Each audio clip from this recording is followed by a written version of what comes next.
S, ಮತದಾನ ಪ್ರಕ್ರಿಯೆ ಆರಂಭವಾಗಿದೆ. ಆದರೆ ಹುಬ್ಬಳ್ಳಿಯಲ್ಲಿ ಆರಂಭದಲ್ಲೇ ಮತಯಂತ್ರ ಕೈಕೊಟ್ಟಿದೆ.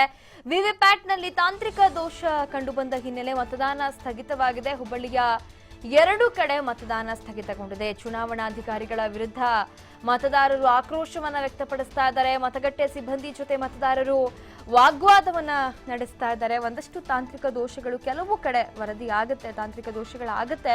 ಬಟ್ ಅದನ್ನ ಶೀಘ್ರಗತಿಯಲ್ಲಿ ಸರಿ ಮಾಡುವಂತಹ ಕೆಲಸವೂ ಕೂಡ ಚುನಾವಣಾಧಿಕಾರಿಗಳ ಕಡೆಯಿಂದ ಆಗತ್ತೆ. ಮತದಾರರು ಕೂಡ ಸ್ವಲ್ಪ ತಾಳ್ಮೆಯನ್ನ ವಹಿಸಿ ಅಧಿಕಾರಿಗಳ ಜೊತೆ ಸಹಕರಿಸಬೇಕಾಗತ್ತೆ. ಯಾಕಂತಂದ್ರೆ ಅದು ಕೆಲವೊಂದು ಸಣ್ಣ ಪುಟ್ಟ ದೋಷಗಳು ಕಂಡು ಬಂದಂತ ಸಂದರ್ಭದಲ್ಲಿ ಅದನ್ನ ಅಲ್ಲೇ ಸರಿಪಡಿಸುವಂತಹ ಒಂದು ಕೆಲಸಗಳಾಗತ್ತೆ.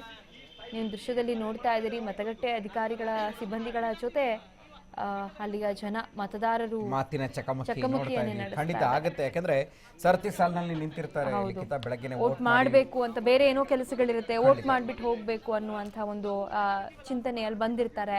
ವೋಟ್ ಮಾಡ್ಲಿಕ್ಕೆ ಆಗ್ಲಿಲ್ಲ ಅಂತ ಹೇಳಿದಾಗ ಅವರೆಲ್ಲ ಕೆರಳುತ್ತೆ ಅವ್ರಿಗೂ ಕೂಡ. ಸೊ ಹಾಗಾಗಿ ಸಿಬ್ಬಂದಿಯ ಜೊತೆ ಮತಕೇಂದ್ರದ ಸಿಬ್ಬಂದಿಯ ಜೊತೆ ಸೌಜನ್ಯವಾಗಿ ವರ್ತಿಸಿ ಎಲ್ಲದಕ್ಕೂ ಕೂಡ ಪರಿಹಾರ ಇರುತ್ತೆ.